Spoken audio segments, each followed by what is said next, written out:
I will not drink 2% milk. That's gross. Why is it gross? Because you just taste it, and it's not what you're used to. And I like to drink things that I'm used to, and eat things that I'm used to, and do the same things I'm used to doing. And 2% is not that. It is mostly China. China is like almost 100% lactose intolerant. Yeah. That's really interesting. I didn't know that. It's not in sync with evolution, man. We shouldn't be drinking another animal's milk. That's weird. Should we not be eating another animal's meat? No, that's fine. I don't give a shit about that. That's fine. So our bodies were designed to get are you instead protein. suggesting that adult humans should be drinking human milk? Yes. I see. If you need to drink milk, nobody needs to drink milk. Everyone needs to drink milk. It's delicious. You're the only one who needs to drink milk. Yeah, I don't know about that one, Corbin. Milk is so good. Milk and cookies. Milk and Oreos. These are a thing that Oreos people are do. cookies. I need a beer for this. Welcome to Brainstorm Brewery. Whoa. Nobody needs Corbin. Like, chocolate milk is fine. Chocolate milk is so good. Chocolate milk is fine, but like drinking regular milk consistently, just as a beverage itself, I don't know about that. I can't. Almost nobody drinks milk just to drink milk. You just drink it because it goes great with different types of food. Like everything. Do you order milk at a restaurant? No. You seem like the kind of person that would. No, man, because I don't trust that they have the right brand of milk. Guys, do you mind? I skipped dinner tonight, so I got a bowl of Doritos here. I'm just going to snack a little bit while you guys get the podcast started. See, that seems like something good that would go with milk. Oh, God! It's so hot!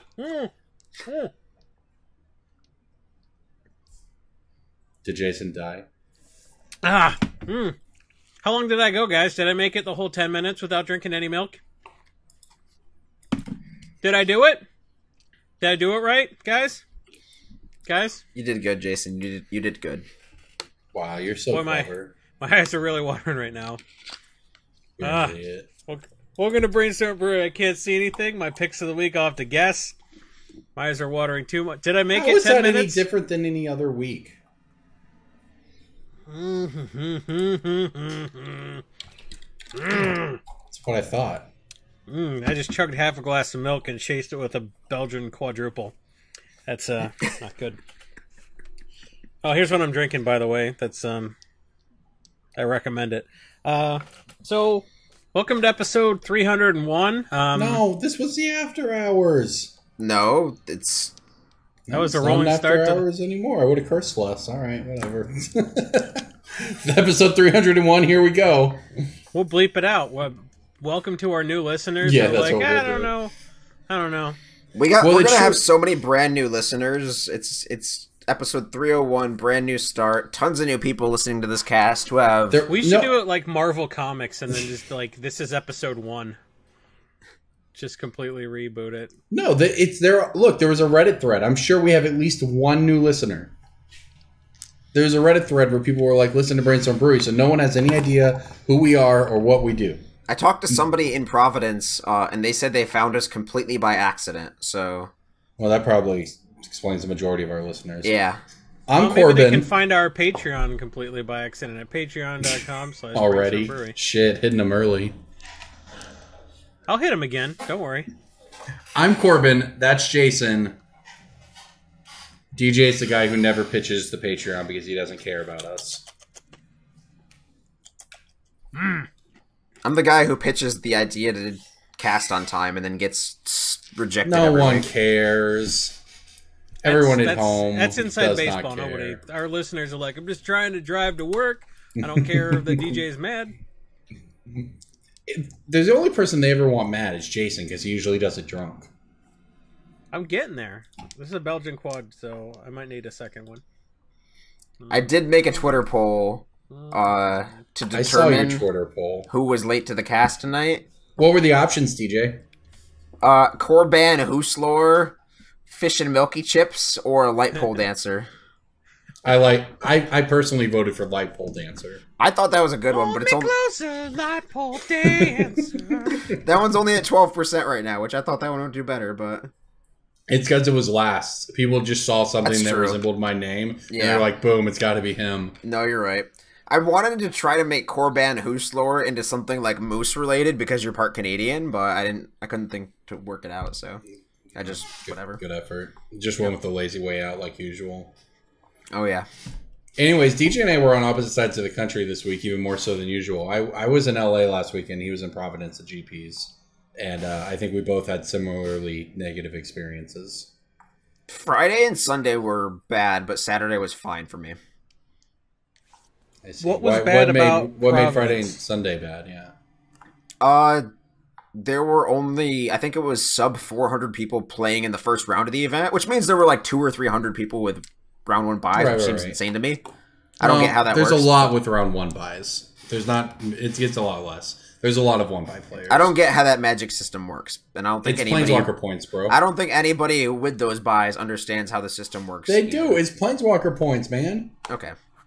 But the GP was very slow, and just as a heads up, as somebody who works behind a booth buying and selling, do not come up and ask for like the random obscure 5-cent commons unless it's like Channel Fireball or Star City. But DJ, you could sell them at $1 and get so rich. Why wouldn't a vendor bring all of them? Because then we'd sell it at $1, and then people would complain that we're selling it at $1 when they could just go on TCG Player, man, and get it for like 9 cents. That's why you gouging us, bro. And then the other side of that is that we have limited amount of case space, and we have limited amount of physical, worldly matter to bring with us to a GP, and it is not physically worth it for us to bring 8 copies of Jace's Defeat, 8 copies of Arbor Tusk Colossus, or whatever the hell that thing is. Still haven't figured out what card you're talking about. You've called it 3 different things now. It's Arbor Tusk, Arborback Marauder. It's the Kaladesh Green Uncommon. Breaking Bulk, everybody. Kaladesh Green Uncommon. It's like a 5/3 trample and comes in and gains you 5 life. What were some of the other highlights that I was asked for this weekend? Oh, the Ragavan Monkey token. Yeah, that's a good one, man. We do not sell that behind the booth. Jace's Defeat, Foil Chandra's Defeat, Cut to Ribbons, Infernal Reckoning. Infernal Reckoning is at least a rare. It is at least a rare, but it's not a card that we're going to have. And then also, don't be upset if a vendor would have had it and then sells out that weekend. And then don't do your little Huffy dance walking away, because that's the kind of card where even if somebody like Cool Stuff brings it and they have 15-20 copies to sell at the event, like a bulk rare or whatever, if you are the person who waits until the last minute to buy their copies, that is not a card that Cool Stuff or Tails or Moose Loot or Channel or whatever can restock that weekend, because it's not a card that you buy at the event. It's not a card that other people are bringing in their binders to sell to your buyers. So be prepared when you go to a GP. If you are going to a standard GP, or if you're going to a modern GP and you think you might need some obscure card or some random common or uncommon or token or checklist card or emblem or whatever, bring that stuff. And if you're going to be smart about it, if you want to play on level 2, bring a bunch of those things, like order 30 Jace's Defeats the week before or whatever, and then bring them to the GP and trade them to other players for $1 each. And then you get to make a decent amount of trade stock that weekend. So there are different ways that vendors get to the GP. Some of them drive because they're local. Some of them fly across the country. So when you have a lot of different vendors at an event, you're going to have 3 or 4 local guys, right? If there's 15 vendors. You're going to have the guys in town, then the people who drove a while, and they just put everything in a big van. Like when Troll and Toad would drive to somewhere that was close to Kentucky, they would bring a big van, and we could sell them a bunch of Pokemon bulk for like $50 per 1,000. Yep. But if they flew, they're not taking that stuff back on the plane with them. So you got to think about where the dealers are coming from and how they are getting transported to and from the event. Don't bring a bunch of bulk to sell to somebody who's flying, and don't expect someone to have a bunch of stupid uncommons. You're not going to have Leatherback Baloth if you got on a plane. You're not it's Arborback Stomper. Come on, guys. No, leatherback Bailoff. That's a real card, at least. Yes, That's a real I know. I just okay. Okay, so here's another funny story from this past weekend. We had. I was done. So just I was done talking. Okay, continue. Continue, Jason. I'm done talking. Okay, great. Go ahead, EJ. We had somebody come up to the booth and they asked for some number of cartouche of knowledge. For those who don't know, that deck did well in LA. For those who don't know, it is a blue common from Amonkhet that gives your creature flying, draws you a card when it comes in, whatever. It's a common. They asked us for that card. There were 4 vendors at GP Providence.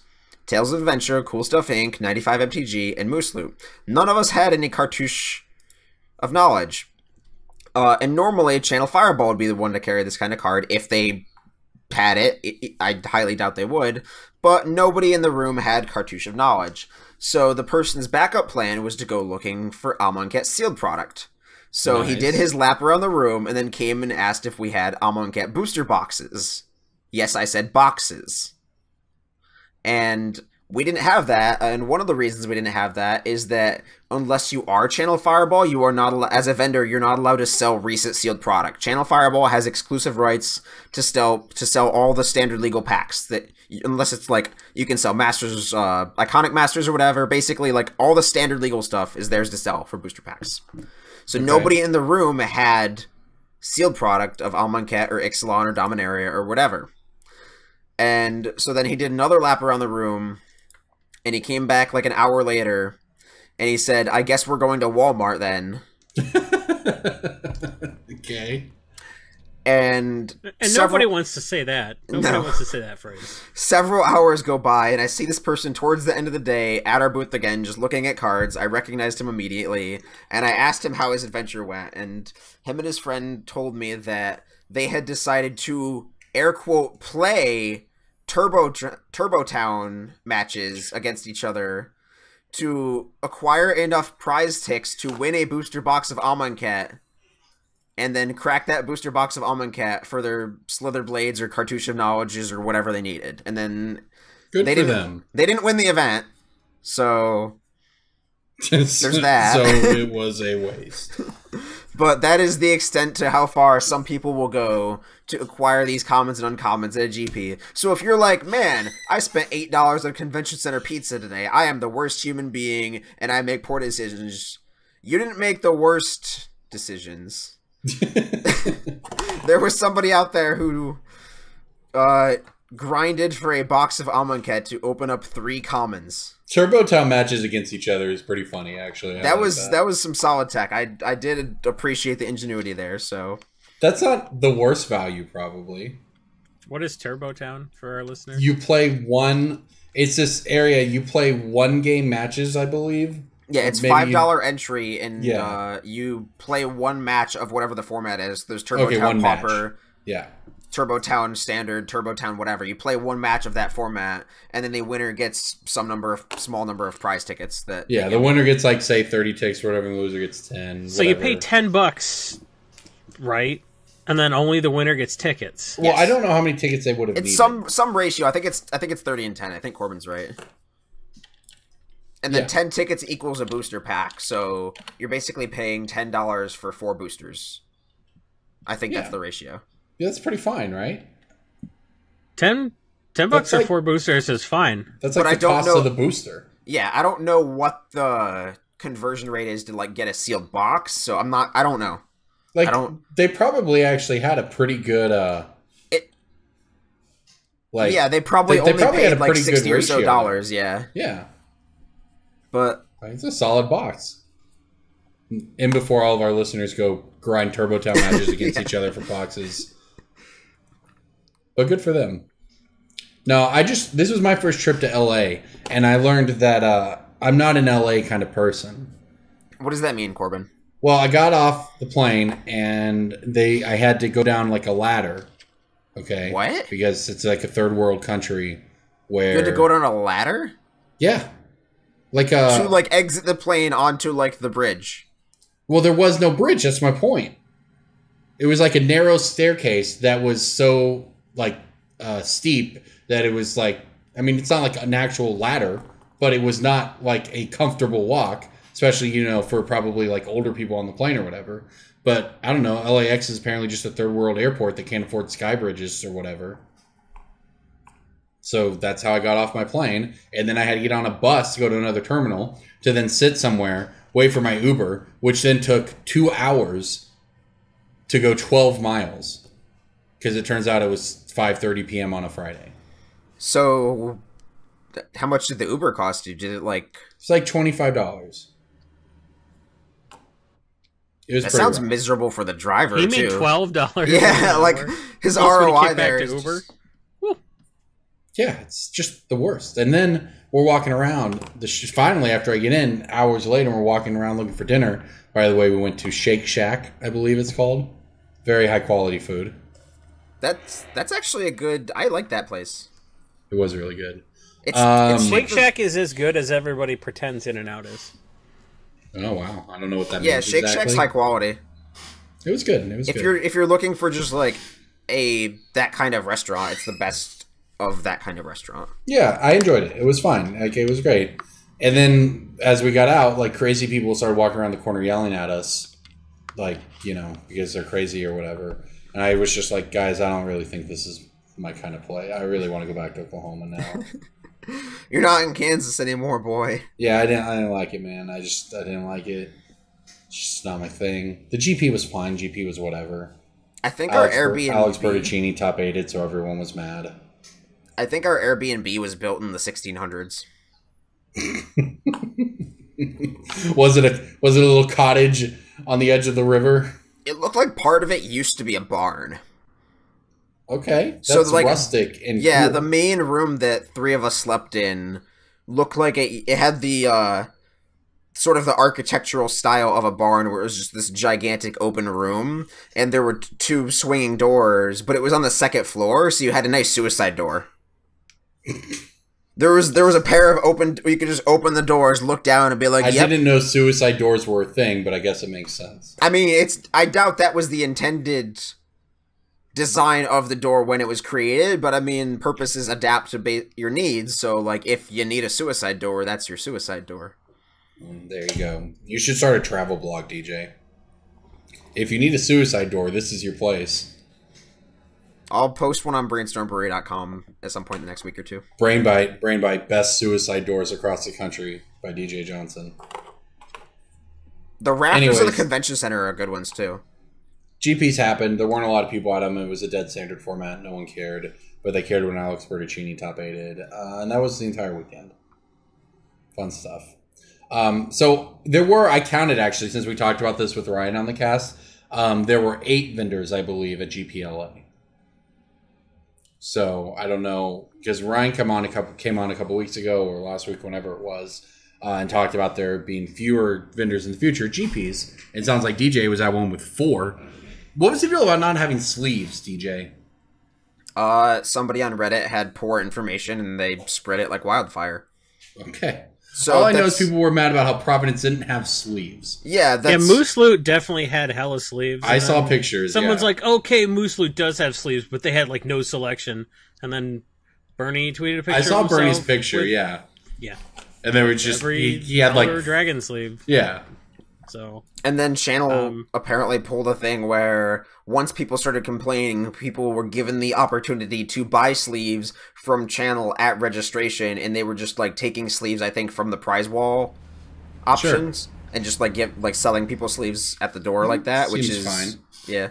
Is that bad? I mean, that doesn't... I mean, it's like, it's frustrating because it's just added competition for Moose Loot when you didn't really expect it. Who like, were you if you working come for into the last weekend, GP and DJ? you're like, yeah, I'm the only vendor with sleeves. Hell yeah, this is gonna be great. And then you suddenly find out that like every person that comes into the GP is like, here, want some sleeves? Yeah, fair enough. Who So were I you can working for understand why last Bernie's weekend? like annoyed about that. I was with 95, so it doesn't affect me at all. But like, Was it a good GP? Like, were you guys busy or was it just completely dead? the overall GP was, I'd say, a 7 out of 10.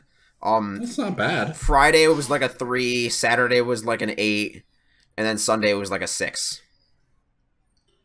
Okay, well, I don't know if you know how averages work, but a 3, a 7, and 8, or 3, a 6, and an 8 do not. No, but like the overall GP itself is like a 7 for me because like there's other factors outside of just like how each day went inside the convention center.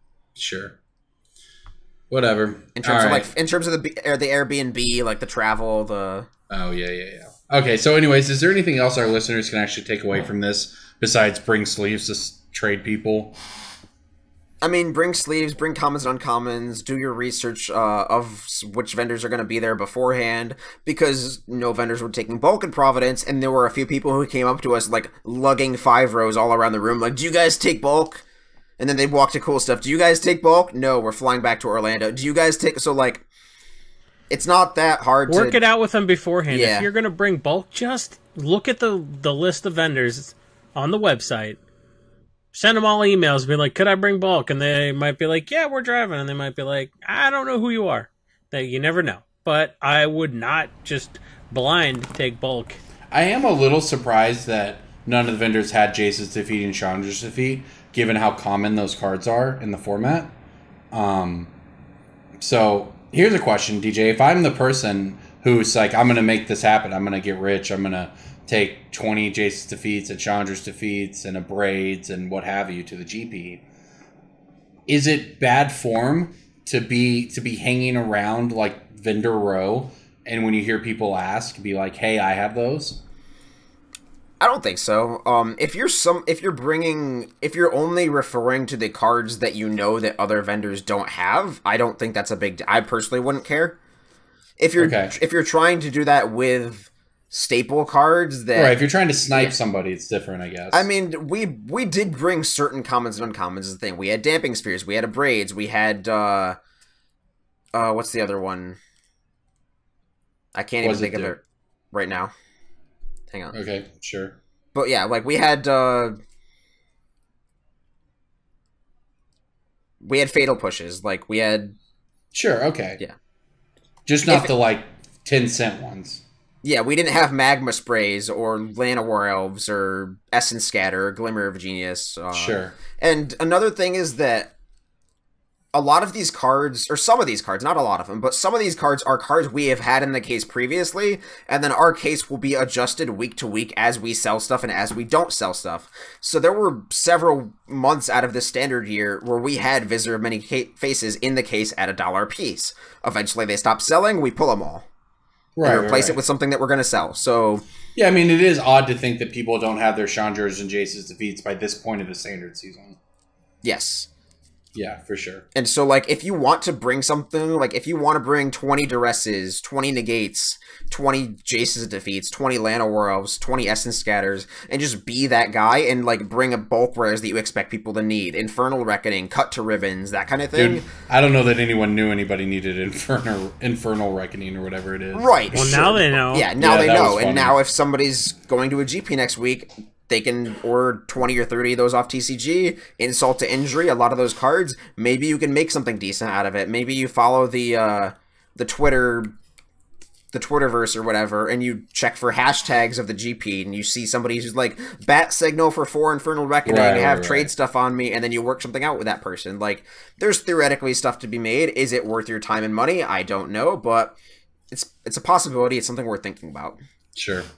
So, have you guys followed any of the Hall of Fame discussion at all? No, please, no. I don't know, man. I didn't know if Jason, I thought might have some old school opinion somewhere on it. Mike Long should be in the Hall of Fame. Okay, Jason's opinions are irrelevant. Do you really believe that? Yeah, man. He was Magic's first heel. Do you think Bertucci should be in the Hall of Fame? Well, no, because he's not great like Mike Long. Mike Long was great at cheating. Yeah, he was. I don't know. I see. You know what I've noticed? The pros used to call it the Magic Hall of Fame, and now they call it the Pro Tour Hall of Fame. It's always been the which Pro is Tour their Hall just. Of Fame. It's always been the Magic Pro Tour Hall of Fame. That's their justification for keeping Chris Pikula out. They're like, oh, back in 1998 when there was 2 GPs a week, or 2 GPs a year. He only got this many top 8. Yeah, the guy who plays 52 GPs got more. Pikula clearly deserves to be in, but keep in mind, a lot of old school players... Even someone like Darwin Castle, who played back then and knows how many events there were. said he didn't have the stats this year. So Darwin said he wasn't voting for him. Yeah, but So Darwin's opinion is not. I saw Darwin's ballot, and I'm not his. Everyone's ballot is their own. His ballot had a lot of unconventional choices on it. So are you implying that Justin Gary is an unconventional choice? I'm just saying that I'm not taking Darwin's ballot as a sign of anything. But if anybody is going to be like, well, fuck you, there were 3 GPs a year in 1997. Well, GPs don't even matter, right? Most people give zero shits about GPs. All right, I'm going to bring this to a screeching halt real quick. Jason, I'm going to ask you a question. Is it Picula or Picula? Because I actually don't know. It's Picula. I've heard it both ways. It's Picula. Picula? Okay. I genuinely do not know. He obviously deserves to be in. He's not going to get in. But here's the thing you have to keep in mind. If you win the Invitational, you should get in. But well, here's the thing you have to keep in mind with Picula in specific. There's a lot of Magic players who have ballots, who may have been cheaters, who may have had Picula say things about them, or, this is the thing I believe to be more accurate, have had friends who Picula went after back then. Right? I mean, the one thing that, no matter what anyone says, is always going to matter to them is who their friends are. And if they believe their friend isn't a cheater, but Picula called him out or whatever, there's a lot of that sort of stuff. This is so interesting, especially being in my position and seeing all of the, hearing all the, inside talk among pros about different people and so on. There is so much bias among different groups of people about who's a cheater and who's not a cheater, and do Americans assume that foreign players are cheaters just because they're foreign? There's always the "I believe this person scumbagged me" tweets. But even more, it's even more. It's like, I believe this person played slowly when it was advantageous to them in a high pressure moment once 7 years ago. Therefore, they are a cheater. It's like there's so many other explanations it could be, or it could be that they're a cheater. But this stuff always just comes out at the Hall of Fame time. If you started playing Magic in Khans of Tarkir, and you're like, I'm listening to Brainstorm Brewery, and this is my first time because I want to get some magical finance advice. Obviously, you should burn all of your meddling mages from Plane Shift, and just buy all of the Japanese foil explorers. Because that's just the best fight. The GP top 8, the Hall of Fame potential, the meme power of Explorer. Yeah, true. Meddling Mage did catch another cheater at the Pro Tour, according to the Pro Tour at least. Because there was a player who got DQ'd at the Pro Tour for claiming to misunderstand how Meddling Mage worked. So Picula caught another one. Oh, wasn't that Dan? What's his name? Dan Ward, I think. It was Dan Ward, and I'm not going to say that he cheated or not cheated because I know Dan. I like Dan, so I'm biased. So I'm not going to offer an opinion on it. He was DQ'd for cheating. I would be very surprised if Dan didn't actually know how Meddling Mage worked. It was, yeah. I mean, he was DQ'd for cheating. I don't, that's all I'm going to say on it. But that's unfortunate. There's a lot. That stuff at least is easy enough to parse. For me, it's if you've ever been, my line is basically, if you've ever been suspended from the DCI for cheating, I'm never going to vote for you. Because if there's new listeners, I guess I do have a ballot. So I will never vote for a cheater. But they will give literally any asshole a ballot, apparently. It's true. Yeah, especially the ones who know a lot about the Pro Tour. But it's so much harder with somebody like Li Shitian, who everyone's calling a cheater now because they think he slow-rolled some Channel Fireball member 7 years ago to get into the Pro Tour top 8. It's so hard to... And he's never been banned. He's never been DQ'd. There's also people coming out and saying Seth Manfield is a cheater, a staller. If the best argument anyone ever has against Shu is you use the clock advantageously in a way that may have been considered stalling, not enough to get you DQ'd, but enough for me as a human being to feel like it. That's not enough for me to not vote for somebody. I think is what it comes down to. Because it's just, you have to have a line. So, anyways, there's your 5 minutes of Hall of Fame talk. Great discussion. Why do we have Corbin on this podcast? So that he can feel less valuable when he doesn't know Breaking Bolt cards. People want to talk about the Pro Tour, man. That's The Hall of that's Fame. my logic. I don't know about Yeah, they yours. can go take their ass to some Magic Pro Tour podcast. Like this one. I Alright, let's see want- Breaking do a Bulk. different podcast. Breaking bulk time. Breaking bulk time. Break. Oh, yeah, Breaking Bulk. There's so much good stuff. It's a pick. Breaking bulk. The end. Somebody at home send an email saying how much you enjoy the discussion about the Hall of Fame. Or don't. It definitely Dozens won't of you be send me. an email saying Corbin has to do the one chip challenge again because he wussed out. Yeah, send an email about that, and then Corbin could put it in a folder for 6 years. Ooh, my Breaking Bulk card has been printed 2 times. Once in a core set and once in its original printing. Which was Nemesis. Name this black uncommon.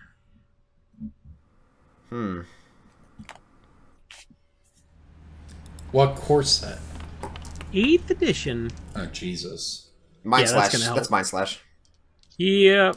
Mind slash. I was thinking This of is a creature great- for some reason, but yeah, then you said 8th edition. That yeah, It's a great sack outlet. I feel like this has been picked Makes before. You think? I could be wrong. Mind slash? I don't even know this card, so I don't think so. Well, you see, Corbin, sometimes you pay a black man a sack a creature to look at an opponent's hand and choose a card from it. No, okay, I'm wrong. It might have been a That sounds pick stupid. before the spreadsheet, but no, it's a good pick. It's actually Yep, insane get with these- like Nath and Bolt. Like, it's not bad with like any sort of discard EDH deck. This card's Nath, kinda with cool. enough black mana, can just completely shred their hand. Oh, this card's worth $1 too. Good pick, Jason. Yep, Mind Slash is it's just a good card. It's just like one of those things that's like it's a real well used utility on common in EDH, and it's got 2 real old printings. Unspeakable Symbol is another card like this. It's just like, wow, why is that worth $1? Well, read it. So this goes in a couple different decks and whatever. EDH. What are you gonna do? Oh, speaking of Breaking Bulk, before I forget, I got a message from a listener earlier about our guest last week picked Peat Bog. Ryan picked Peat Bog as his Breaking Bulk, and none of us really knew why it had gotten expensive. It is seen more. If I had to guess, I would say it was Pauper, right? Yeah, there's a new Pauper. It's mono black land destruction where you Peat Bog on turn 2 and then you Choking Sands or you Peat Bog turn 1, turn 2 Swamp Choking Sands get you. And various sort of land destruction effects like that. So that is where that card's demand has been increasing. I don't keep super... so you play the depletion, so you can have 3 mana on turn 2 Yeah. in mono black. Yep. Okay. So That makes sense. small aside there. Interesting. I just assumed DJ knew everything about Pauper, so... I don't know everything about Pauper. I wish I hadn't picked some of my picks before the spreadsheet, because if Squandered Resources were on the spreadsheet, I'd be murdering right now. That's $20, and I picked that at 50 cents. That's only pick of the week, man, not Breaking Bulk. Doesn't matter. Of course it matters. It's not all a competition, Jason, Breaking. that I was winning. Who else has got a breaking bulk pick? DJ, what do you got? Alright, so this one, if you guess it too early, then I'll consider it canceled and I'll pick a different one. But it is from Future Sight. If you guess it early, it's fine, I'll cancel it. What is it? Red Sorcery Uncommon from Future Sight. It's a red uncommon sorcery from Future Sight. There's like 2 red uncommon sorceries. Haze of Rage. Yeah, okay. So Did I get it? That was Time Spiral. Yeah, it's too easy. No, Corbin got it on the first I try. did So that means it! it's way too easy. I did it! I did No, it! that was Haze of Rage was Time Spiral. I I played back am then. physically looking at the card right It's now. in Future Sight. Jason's son of a wrong. bitch. I get the expansion set when I picture the card visually in my head. I mix the expansion symbol. Oh, I did it. It's one of like 2 cards I know. I played Okay, that so card that a one lot. was way too easy, so it doesn't count. It does count. I'm just really smart. Nah, if Corbin gets it, it's too easy. Mercadian Masks, black uncommon with no reprints. Let's see, this isn't fair, man. I won't know this crap. Is it a creature? Deathgazer? No. Intimidation tactics? No. Come on, Corbin, you're smart. What? You're super Is it smart. the mercenary one where you search for a mercenary? No. It's a Mercadian Masks Black Uncommon with no reprints. Is Jason done yet? He said a million things. Corbin, what if I give you the flavor text? It seemed as if no one wanted it to reach the henge of Ramos, not even the dead. I don't know what a Ramos is. Ramos was the Dragon Engine? That sounds stupid. That's a card, Ramos Dragon Engine. It's like a commander card from last year. Yeah, and then in Mercury Mass, they had his heart and his eye and all kind of crap. Snuff Out. I think. Snuff Out was common. That's all I got, man. How about Haunted Crossroads? Is it Pete Bog? No. Haunted Crossroads, nice. It's a 3-mana black enchantment. I'm going to look this card up. Oh, it's 50 cents. Does that count? Pay 1 black, put target creature from your graveyard on top of your library. Yeah. Wow, DJ, this is actually spiking. It's gone up from 30 cents to 53 cents market price in 2 weeks. No, I'm just kidding. That's 6 months. Corbin's as good at reading graphs as he is naming cards. No, there's a real reason for it, though. It's spiking because of the Miracles deck. Right? I highly doubt it. Top of Library Matters stuff. I mean, it doesn't let you put non-creature miracles. No, I know. I'm not saying because of the miracle specifically. I'm saying it's like because of the Amanatu deck. I'm not seeing people are. I'm just assuming that people are googling cards that say top of library, and coming around to this as being a good card. It seems like a stretch, but sure. Out of all of the 79 Amanatu decks that were submitted to EDH Rec this week, 0 of them are playing Crossroads. Well, I mean, I have no explanation for why it's climbed up. But it's possible. It's just a low supply card. It's just like it must be super low supply because like you're not gonna move the needle on a card that's like an uncommon that's less than $1 without someone submitting to EDH Rec noticing that. So I mean, like I said, it's not like it's gone crazy, but it's been a pick for the past couple years. But I mean, it's just like. It's probably just something that's slowly drying up. Yeah. All right, I've got one for you guys. Iconic Masters Uncommon that was first printed in Dragons of Tarkir. It's green. Assault Formation. It is Assault Formation, and it is going pretty hard right now. It was a rare in Dragons of Tarkir for people who don't know. So you can find this either among bulk rares and dragons, or in uncommon, common bulk of Iconic Masters. It's of course going up because of Arcades. It's going pretty hard right now. Do you mean that it's available on TCG Player for $0.25? Ooh, yes. Got him. Well, I mean that the market price on it is 70 cents as opposed to 20 cents like it was 2 months ago. Yeah, that's what I mean. That means I don't know what you call tripling in 2 months, but so what happens? What happens when the market price triples, but like the highest listed doesn't really move that much? Does that mean it's gonna like you got supply disappearing from the cheapest and it's not being replaced? So when the market price starts to converge with the highest listed, all of a sudden you got movement, and that's where you first notice it. Is that what you're saying? Well, I have talked in the past, right? So if the market price and the median, they're very useful information to see side by side, because a lot of times you'll see the median on a card not necessarily move, but you'll see the market price start to creep up. And to me, that's sort of a leading indicator. And it's not 1,000, it's not 100% foolproof or whatever, right? But it can be a leading indicator of a card about to jump, because it means people are taking the lowest copies off the market.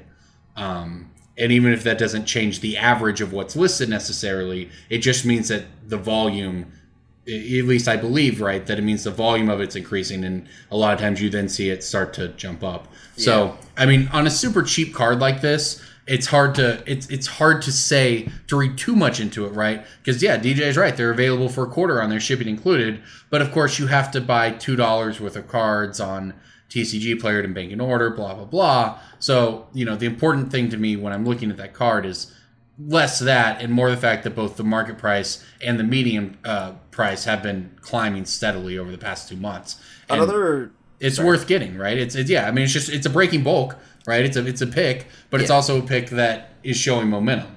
Another one of the factors behind that is a lot of these will be TCG Player Direct orders that are pushing the sales, and when you order on TCG Direct, sometimes the card prices will be higher because the vendors who are selling the card on Direct take an extra fee for listing on Direct, and then so they'll just list their cards at a higher price to compensate for that, but people will still buy it.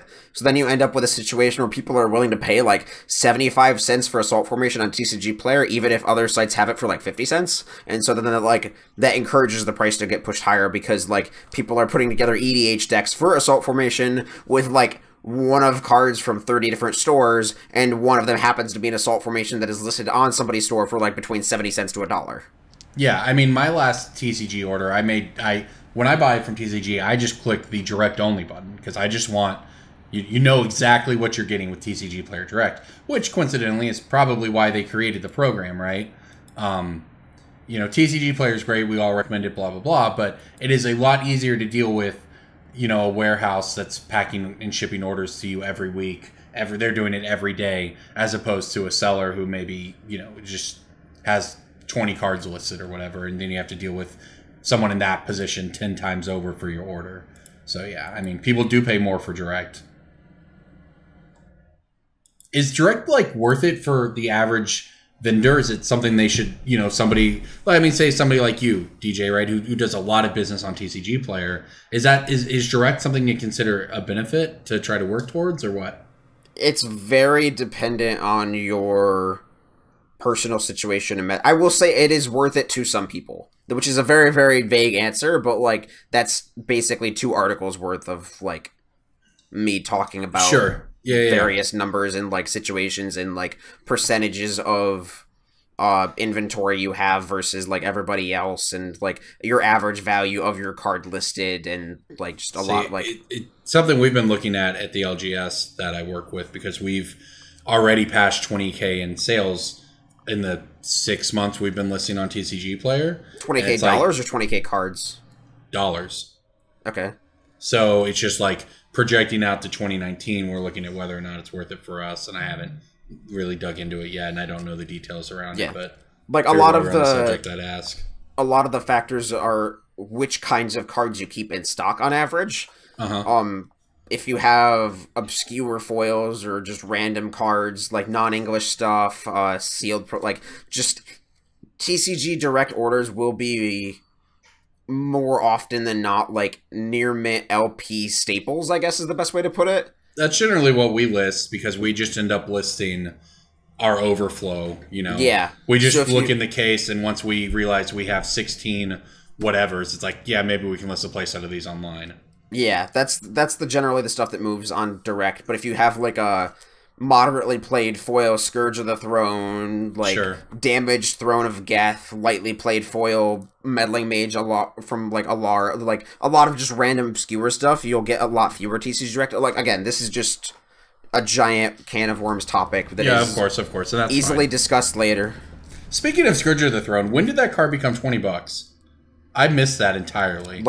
2 years ago, at no, least. I was responsible for the buyout. I'm not going to say buyout. I didn't buy it out. But I am responsible for the day it jumped from 7 to 15 or whatever. But then it died again. You noticed when everyone else noticed? And we... Do what? No, I wrote an article about it and it got bought out the next day. It was really easy to watch in real time. But after that, it fell back down to $8. It stayed there forever. And then jumped again... at the end of last year, and has held steady at 20. What spiked Scourge of the Throne at the beginning of the year? The Dragon deck. Oh, yeah. That's it wasn't at the beginning of the year. It was it happened last year, August. Year. Yeah. Yeah. Sorry, it's hard to see on this graph when it's pulled out over. Yeah, you've demonstrated that you don't know how to read. It's true, man. That's true. It was. It wasn't about September, October. So it was the Commander deck. Yeah. Interesting. Sweet. Yeah, I feel pretty good. I just noticed it randomly the other day. I was I still have a bunch of those from... it's still in twice as many Sign of the Ur-Dragon and Marchesa decks as the Ur-Dragon decks on EDH Rec. So, Yeah. But it's just... It's a sweet card. It's a second spike's always harder, because the first spike, right? You're right, yeah. You got a $3 card, and everyone's this $3 card went to 10, but people are should I buy it for 10? Then they go to the LGS, and the LGS has got it in a binder for $2, and oh... Or their friend's I've had Scourge of the Throne in my binder forever. I'll just give it to you. So all those copies get ferreted out, because when the buy list is what retail used to be, all of a sudden people are like, well, shoot, here you go. I'll buy list these for $4 and, you know, make a couple bucks profit. And then the card goes back down to where it was, you know, like halfway between where it was and where it spiked the to, right? The supply is filled up a lot quicker when there's copies just coming out of the woodwork and entering the system. So if the card goes up again based on something new, it's like, wow, this was great in Marchesa, and then 2 years later, hey, the Ear Dragon.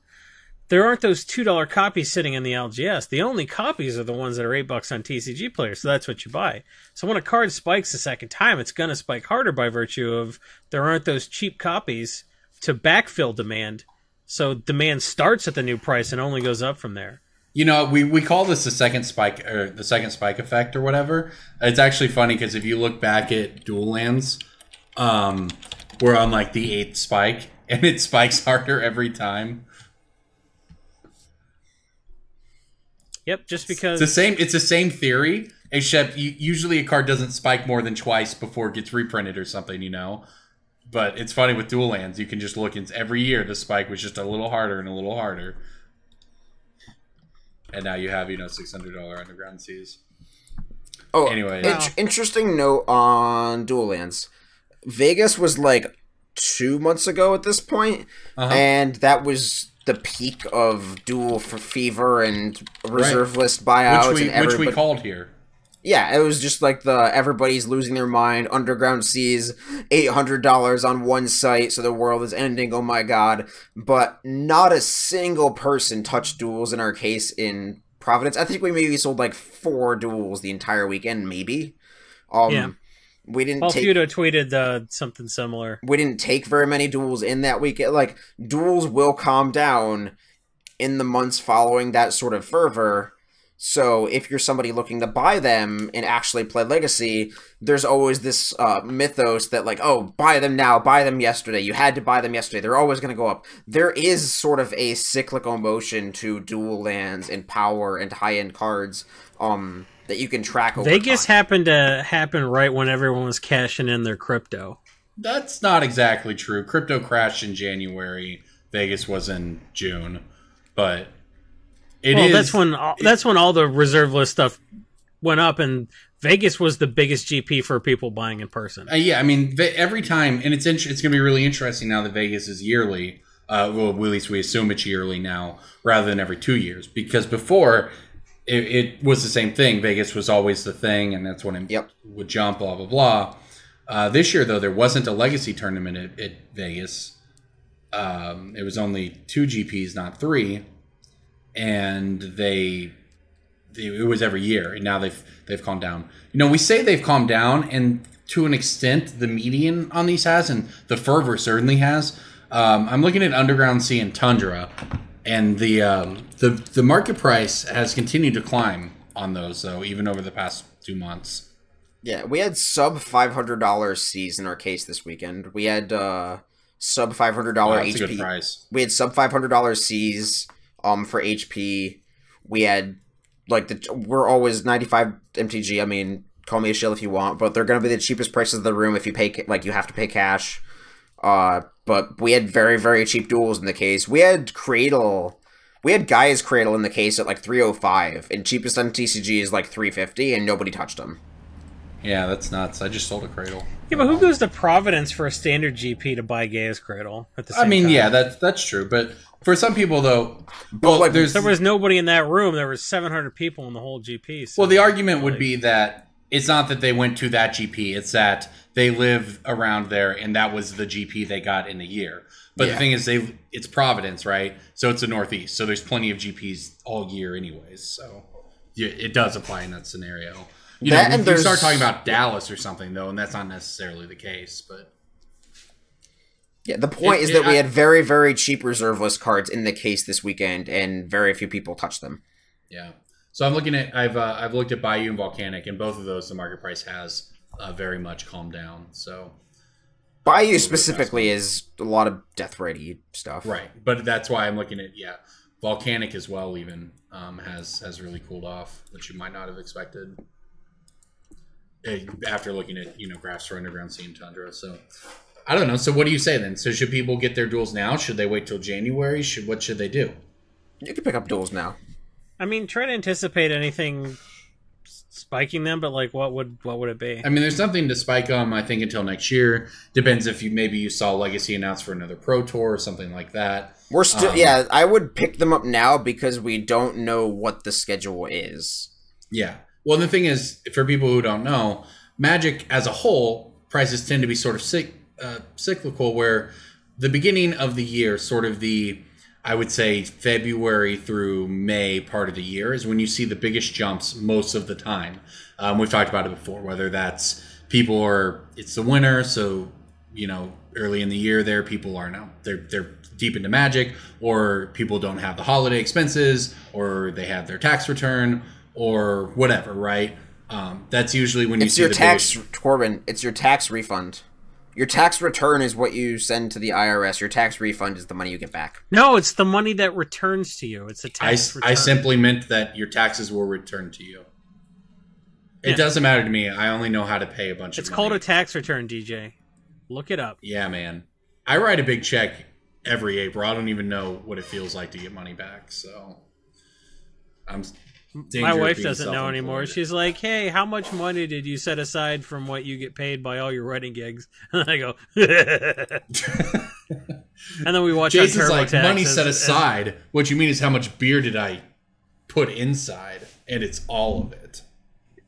And then I give her her tax return, which is when I pee beer on her. Don't do it. Don't do it. That's what she says. Whatever you're about to say, don't say it. You sound like her. Yeah. Okay. Great. Here's your tax return. We watch her $4,000 refund just like dwindle to nothing. Fun stuff. We're gonna have more kids just so you can get some more money back. Yeah. I tried to convince Marianne that we should have another kid because Ben's like 2 now and he's super cute and like generally a lot easier, etc., etc. And I suggested it to her, and now we've just started. She started making deals with me. Where she's like, well, I'm going to Ireland next month. I can't have a kid before, can't get pregnant before then. I'm like, okay, that's fair, that's fine. I was like, what about after that? And she's like, well, we're going to Disney World in December. We can't do that. Can't ruin Disney World. I'm like, all right, that's fair. So then I was like, your wife does not want to have sex with you. I know, right? I was looking ahead to next year, and then there's trips strategically placed throughout.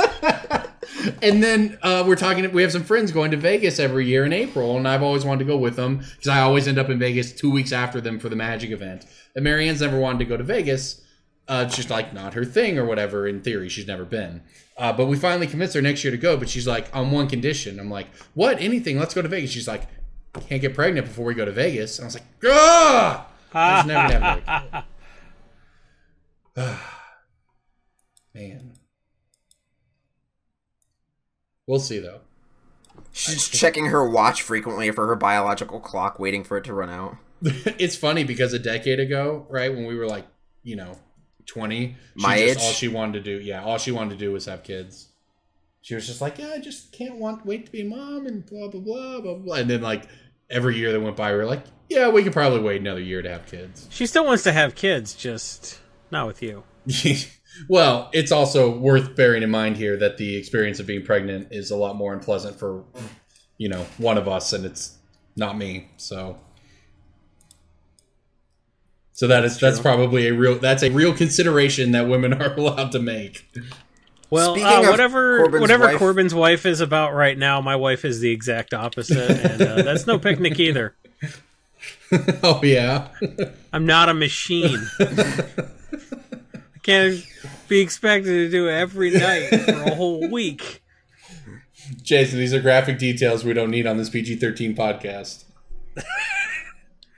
It's actually funny, like R-rated detail? I got your R-rated detail. Once people start talking about having kids, all of a sudden, like, it's not weird for your parents to start asking about your sex life. Yeah. Like, it should be, but it's like your parents would when you're 20 years old or whatever, not having kids. I mean, in Oklahoma, you're having kids when you're 20, but your parents would never ask about your sex life. That's weird, right? But then as soon as like grandkids become involved, yeah, they feel entitled to know every detail.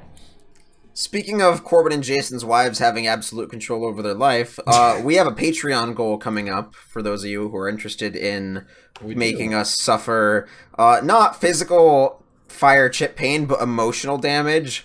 We are planning on having our wives on this podcast, to be determined, time and place, but we are going to give our significant others the opportunity to, I guess, roast or belittle us for your entertainment. I just call that a Monday night. That is going to be a Patreon goal coming up. What number is that, Jason? What is the Patreon goal? Jason's the expert on all the Patreon. Go ahead. $2,000. When our Patreon hits $2,000 a month, which is not going, it's not going to happen. It's certainly not going to happen anytime soon. But if it does, we will bring our wives on. We'll have to figure out the details, right? But I assume it involves like us, coming up with a list of questions beforehand that would lead to... No, our patrons who contribute to our Patreon at patreon.com/Brainstorm Brewery will generate the list of questions to ask our wives about us, and they will answer honestly, because that's the whole point of this. Yeah, and I mean, Jason and I's wives at least have no problem being mean to us, so there's no telling what'll happen. I mean, I'll allow it for the night. Jesus. Also, so many new when listeners. she takes the collar off, she's got a lot to say. There are so many new listeners who just have no idea what you're talking about right now. I'm okay with that. God. Anyways, we also, I'll go ahead and say this now. I've been told many times by many people that you think I did the one chip challenge wrong. I contend that the challenge as described to me was to eat the chip. It was not to not eat the chip. It was not to hold the chip in your mouth. It was not to swirl the chip around. It was not to lick the chip. It was to eat the chip, which is what I did. However, I've been told that that is not what I was supposed to do, and that I misunderstood. So, #Chipgate.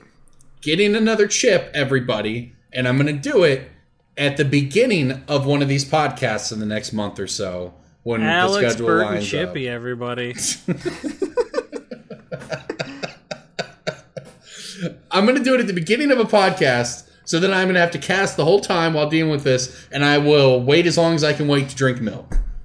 I believe that, I think I have a newer version of a chip coming too, so I think it's hotter than the ones DJ and Jason had. So, all you degenerates out there, it's going to happen, whatever. We also have another Patreon goal, $17.50. We're going to replace the squeaky chair or fix it. And we have a surprise Patreon goal at $17.50 that if we reach it, which is, I mean, maybe it's possible, I don't know. If we reach it, we will announce a surprise related to that everyone will enjoy. But we'll never get to $17.50. I mean, $17.50 is at least the number I could imagine. I don't think that 2K is, but we are. I said that about 1,000. Yeah, we are finding ways though. We've got tokens coming. We've got more glasses coming. We have a TeeSpring up. Jason, plug the TeeSpring. Yeah, we got TeeSpring. Buy our merch. Great. How do people find it? I said it for a couple of weeks. The link will be in the show notes of the podcast. You can follow us on Twitter. You can, I assume, Google Brainstorm Brewery TeeSpring. That's what I'm just doing right now. I think the artist who we had do our token that we really want to announce, I think that artist listens to this podcast, and he might be wondering if we have paid him yet. I'm pretty sure we paid you, but if we didn't pay you, let me know. The second part of that... Why don't we just make ourselves look pathologically unprofessional for like 20,000 people instead of sending this guy an email? That's how we roll, dude. Agreed. If you're like, that's kind of unprofessional, you know what else is fucking unprofessional? Not knowing if we paid you to do artist work. All right, so I googled TeeSpring Brainstorm Brewery, and the first result is the 2017 campaign, which was like January 2017, so a year and a half ago. And then the next result is the 2014 campaign. I don't see the new one, though. Well, it's teespring.com/Brainstorm Brewery LS. LS for long sleeve. So if you go to teespring.com/Brainstorm Brewery LS, don't do it right now because you're in your car with a, scalding hot coffee in your lap and you're going to burn your genitals if you try to get on your phone. But when you get home, go to teespring.com/Brainstorm Brewery LS and you can buy our wonderful merch. We have got a like a premium t-shirt that's got like a higher thread count, so a little softer. We have a Brainstorm Brewery 8-ounce heavy blend Gildan hoodie, which they're very nice. I have one in 3 colors. I'm buying one in a 4th color. We have a Hanes just cheapo tagless tee for like $13 if you want to be a poor. And then we have a long sleeve tee. That's something we've never done before. We're talking to another company about doing a zip-up hoodie, if that's the kind of thing you want. That won't be in this campaign, but you can have 3 to 4 different color choices on this current TeeSpring campaign. I like the way the logo looks with like all boxy and everything. I like the current iteration, and it's not like any of the logos we've ever done in a previous campaign.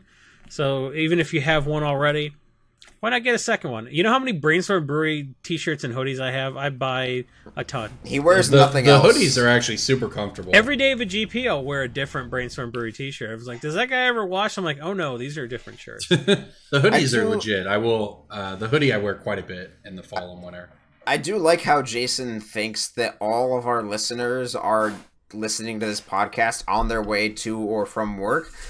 Jason, there is a select, I'm not going to say cult, I'm going to say sect of listeners who only tune into this podcast for your voice, and they do so while in a meditative trance in their closet while looking at a shrine of you. I just want to put that image in your head. I know all the new people are like, what is this? But that's true. The people that listen to me looking at the Jason shrine, they don't need to be told the URL of the Patreon, and they don't need to be told the URL of the TeeSpring campaign. No, but they know all this shit already. They want you to whisper it in their ear. They don't. They don't need it, but it helps. It helps them get to that point. If I help a listener get to that point, I'm fine with that. But like, if I know that's what I'm doing, that gives me pause a little bit. I'm just sort of like, I know it doesn't say anything about me per se, but I'm still not super 100% comfortable with it. So you're just going to need to get there without my help. Training wheels are off, Narc. All right, guys. I've got a from the vault. You can turn the sound down real low. Yeah, if we get to 25 or if 2,500, I'm going to drunk stream every week. If we get to $3,000 on the Patreon at patreon.com/, that's literally never going to happen. Shut up. It'll be fine. If we get to $3,000, I will make an ASMR video and I'll read whatever script you want. Somebody's already done the comp rules. How are you going to top that? He's going to read the Chaz Andres article. Hey, shots fired. I like Chaz. No, JJ cut that. JJ cut that. JJ, don't cut that. Leave that in there. Cut that. Leave those shots fired. We want to hear DJ talking shit. From what I understand, drama is the way to get big. Let's talk. Who else do we like? We talk shit on Chaz. Who else do we like? Let's talk shit on them too. Kenji, we sponsored his stream back in the day. We were his first sponsor. Let's talk shit on Kenji too. Kenji. All right, I've got a from the vault email. One time I saw someone talk to Kenji at a GP for 5 minutes, and they're like, "Anyway, it was great meeting you, Travis." That's a dated reference because he is banned. Good. Yeah, let's not get into that, but that is a dated reference. All right, I got a from the vault email. So for all of you at home who are new, we're still doing this. Do what? 2 minutes ago in the Skype chat, you say we don't have time to do all the emails, but this I'm pulling one from the vault email from the new. Yeah, it's been 6.5 years. It can't wait another week. Got it. It's not been 6.5 years, man. We're getting a little more recent now. This email is from June 10th, 2014. I believe it's pronounced Juneteenth. Okay. So for people who don't know, From the Vault Emails is one of our newer segments here on the show. I might have been cleaning out my laptop and just realized that I used to be in charge of all the emails, like DJ is now, for putting them to read on the cast. And I just had a giant folder of them. And I was like, hey, we should probably go back and answer some of these. But then I was like, oh, the most recent one I have is from like a year and a half ago. But I was like, what's the oldest one I have? So it turns out, we've been doing this podcast for a long time. This is episode 301. We had emails from 2013 and 2014 that, and obviously from on up, that we had never read and never answered because, we're professionals. So from the vault emails this year, and I have a question here from You June could have read 10th, 2 of them if you hadn't done that stupid preamble. 2014, and we're going to answer it like it's 2014. Somehow this is from Ethan. I won't use his last name or tell you where he lives because I'm not DJ, but this is from Ethan. Somehow this was addressed to Jason. Hey Jason, I don't know if you're the person on the cast to ask this, but I'll ask you probably. anyway. I mean, almost definitely. Oh yeah. I noticed that on Magic Online, packs of Return to Ravnica started at around 4 tickets and then fell to 2.6. However, they started rising almost to MSRP when they stopped being given as prize payouts. I'm currently sitting on about 30 of every set in Theros. Am I wrong to not sell my winnings now? Should I actively buy up Theros at such a low price? Regards, Ethan. All right, Jason, this was addressed to you, man. Why don't you go ahead and take this? You're a Magic Online expert in 2014. Well, Ethan, as a 2014 Magic Online expert, I can tell you that the price of the Theros Black cards, specifically Born of the Gods, are going to go up forever and absolutely sit on those packs. What, are they going to go down? Was new supply going to be introduced? I don't understand how the price is going to... I think, especially Khans of Tarkir packs, having those fetch lands in there, fetch lands are never getting reprinted. What's a Khans of Tarkir? What? What? That's what came after Theros. Oh, I thought this email came out before Khans of Tarkir. Yeah, but it was probably announced. Okay. Did he say Theros block or Khans block? Theros block. Oh. Well, disregard everything I said then. Noted MTGO finance expert Jason Alt. Theros block, man. Who cares? I'm going to offer a counterpoint. I think, Ethan, that you should open... Without the benefit of hindsight, by the way. Yeah, I think for sure you should open all of these packs. Not because I know anything about the Magic Online economy, because I know next to nothing about it. However, we like to do set reviews on this show, and from what I understand, there's a certain card in Born of the Gods, I believe in particular, that is better than basically every other 5-color card that's ever been printed. Jason, do you want to take that one? The card he's referring to is the multi-use card Chromanticore, which is going to be useful in everything. Any future any future 5-color deck that has an enchantments theme. Legacy playable. Yeah, absolutely legacy playable. A modern, I can definitely see people... This is 2014. I'm going to play the crap out of this card. It's not even legendary, so you can faithless looting copies away and then replenish a bunch of Chromanticores back into play. I'm going to play a lot of Chromanticore in Extended. I think this is definitely extended playable. I would pick up these for Frontier. I think Frontier is a... Jason, what's Frontier? I don't know how playable it is in Tiny Leaders because it's 5 mana. Yeah. But I think Canadian Highlander could definitely make use of this. There you go. All right. It's 2014. Some real bad shit's going to go down in 2 years, Ethan. Buy stock in for-profit prisons, Ethan. I can't tell you what, because I don't want to disrupt the time-space continuum and make my daughter not exist, but holy shit. Just picture your worst-case scenario and then add Nazis to your worst-case scenario. Ethan. Imagine children in concentration camps, Ethan. So what I'm saying to you is if you have any stock in Blackwater, it's going to go way the fuck up. I can't tell you what to do with your Theros packs on Moto, but I can tell you. If you have a company that makes doomsday prepper shelters, buy stock in them. That's all I can say, Ethan. Good luck, man. There you have it, everybody. Crack those packs and use the money from the vault to emails. buy child-sized handcuffs. They're gonna need a lot of them. Well, it's what they always say. You don't invest. You invest in the underlying technology. Yeah, like that's what. You got to get in on like American steel that is used in child-sized handcuffs. Guys, that was wrong of me to be that needlessly partisan. I'm sure they're zip tying those children when they take them away from their parents with no possible plan for how to reunify them.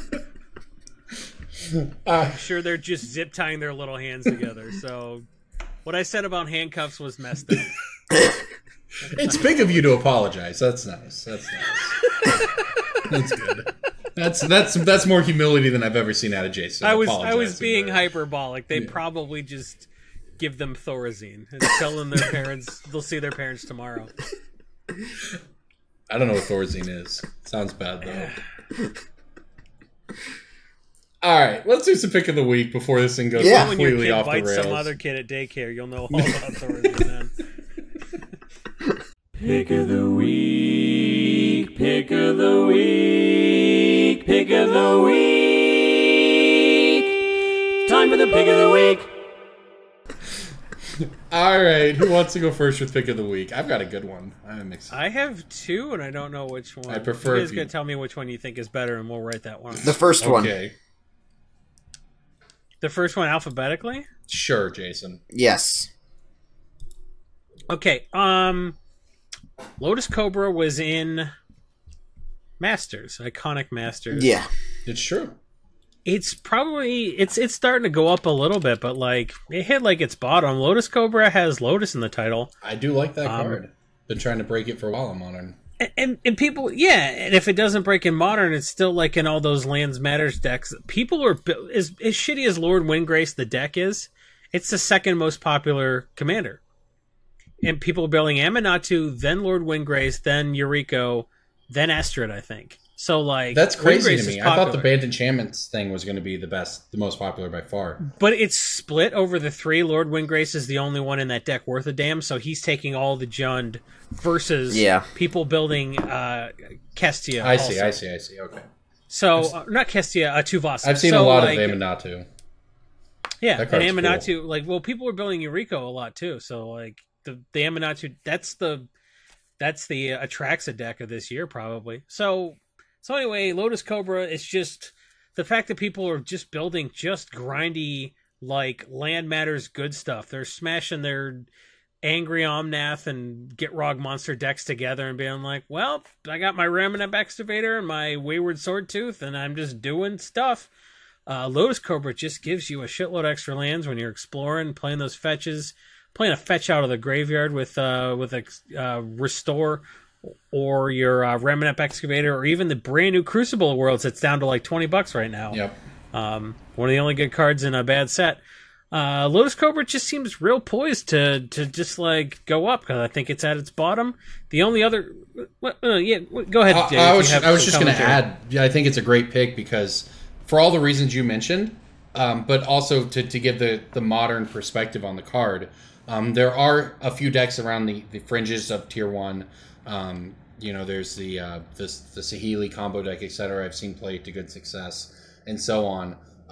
And given that it's bottomed out and it's a Lotus Cobra, it could, all the things Jason said, provide the baseline for it to hold value over the next couple years and maybe climb up. And then it could also be one of those cards that it could just spike based on Modern 1 month. So it's got a lot of things going for it. It's a great pick. Good pick. Wait, was that the first one alphabetically? Yeah. What was the second? Starts with a T. Oh. Traverse. It's predicated on the Rick Smithies decks. Thespian Stage. Correct. Thespian Stage is a card that when you pay 2 mana and tap it, you can make your Arixmethes with 5 counters on it become a just 12/12 creature. Have you guys played against that card yet? No. Is it It's fun? disgusting. Is it good? Yeah. It's like not great. It's not incredibly busted by itself, but I've played a handful of games against somebody who has it, and it's blue-green, and blue-green's the most popular and most powerful color combination in Commander anyways. So it does all the things that a normal blue-green deck does, but then it just ramps them, or it's just a 12/12 that kills you at the end of it all. It's really good. So Thespian Stage is just a way to take the counters just like directly off. And it's still a Thespian Stage. It copies your whatever. It copies your Cabal Coffers or your Nykthos Shrine to Nyx or whatever. So I don't really know which of these Pix is the better one. I think Thespian Stage is the cheaper buy-in, so let's just go ahead and put Lotus Cobra on the spreadsheet. And for those who listened to the cast this week, they got 2 picks. So thanks for listening and not just checking the spreadsheet.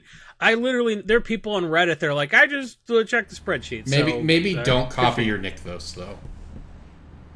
Did you do that on accident?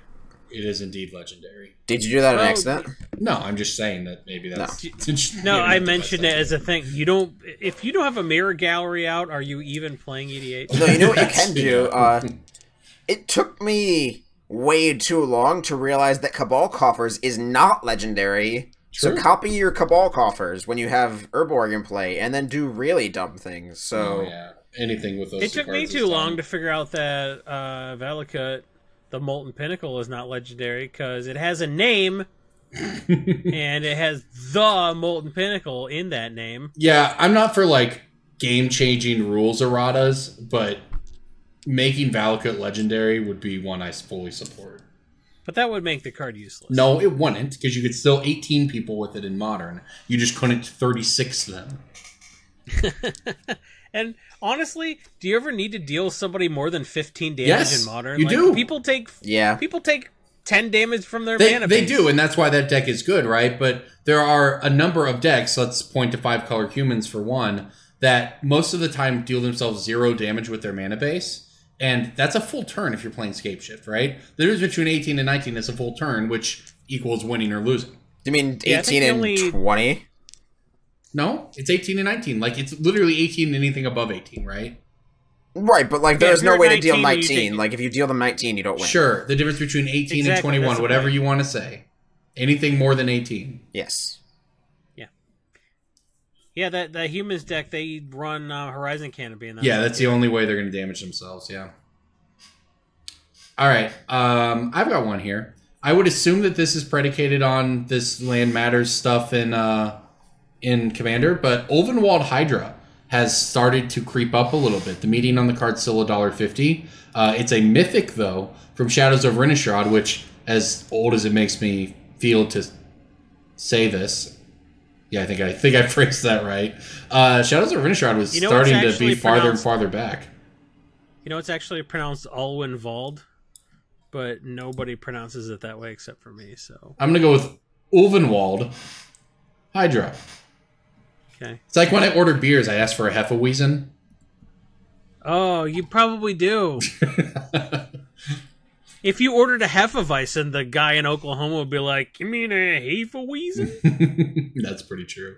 Anyways, I like Ulvenwald Hydra. Or he just like under $2. It's by the way, for those who don't know, it's a 6-drop star with reach randomly, but it's a Hydra, which is already a thing. Its power and toughness equal to the number of lands you control. When it enters the battlefield, you can search your library for any land card put on the battlefield tapped. So it's pretty good. I mean, you can. It's a poor man's prime time, but like Primetime's for banned, the Land Matter stuff, it's a great finisher. And Primetime's banned, so it's pretty good. Turns out it's the best Primetime you can play outside of as far as creatures. And this only has the one printing. It managed to dodge the reprinting in the Lord of Windgrace deck. So I like this pick a lot. Yeah, under $3, this is a real solid pickup at Mythic. So yeah, good pick. All right, DJ, what do you got? I've done this spiel before, but just in case anybody listening to this podcast has not listened to this spiel before, I really like to pick cards that don't have any reason to go up currently, but they are very low supply, very niche, very interestingly designed, I guess, like cards that could theoretically see another card printed in the future that suddenly gives them use or value. Cards like Necrotic Ooze, cards like Restore Balance, things like Mere Superion, Heartless Summoning, things that just seem that there could be a deck in the future eventually. I don't know what the card is that makes it a deck, but it suddenly could exist just based on hype.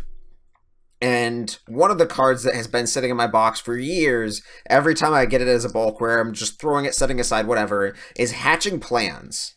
1 in a blue enchantment from Guild Pact, never been reprinted, so there's like 7 of these in the world.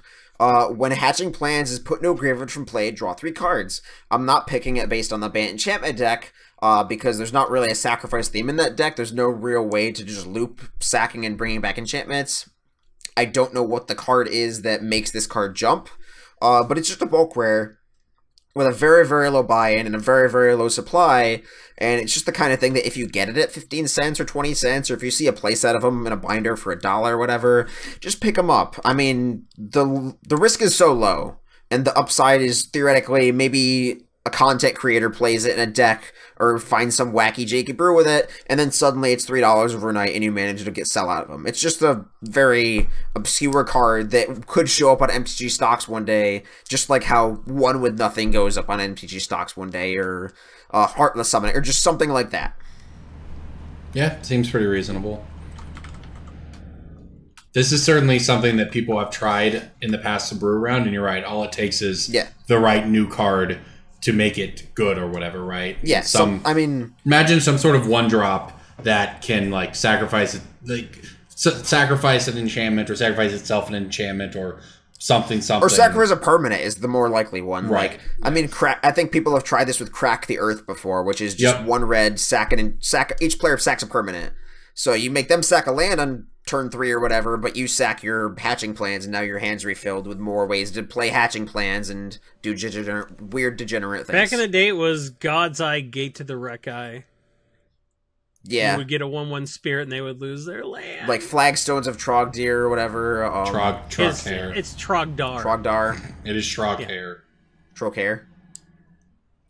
Yeah, that card's sweet. Like Greater Greater Gargadon does not sack enchantments, unfortunately. I did look that up at some point in my life, but I learned that when I tried to cast a bridge from below and sack it to my Greater Gargadon in a Modern tournament a few weeks ago. I read the card and I was like, wait a minute. Corbin, I might build that black-green deck. The Deathcloud deck? Yeah, that's my jam. Yeah, shout out to Brian Dubois from Oklahoma. He top-8'd a PPTQ with it, gave me the list. I legitimately think the deck's really good. I am a Ponza player at heart, but if you tell me I can Deathcloud people and Stone Rain them in black, my Pauper deck is black-green Ponza right now. I play Thorn of the Black Rose, Utopia Sprawl, Mudvalley Acid Moss, Chainer's Edict, it's just a black-green Ponza deck instead of green-red, and I think it's better than Ponza. Like, Ponza kind of fell off Does it run Peat Bog? This is Modern, so no. But it turns out when you just, like, Deathcloud people for 3 on turn 3 or 4 or whatever, you're going to wipe their board, get rid of their last couple cards, they're not going to have any mana, and you're going to have, like, a Garruk Wildspeaker or whatever. Like, I killed people with... If anybody wants to see it, the videos are up on YouTube on TCG Player. My Mighty Modern articles that come out every Monday, but I killed people with Vraska Assassin tokens. Deck is sweet. All right, anything else we want to hit before we get out of here this week?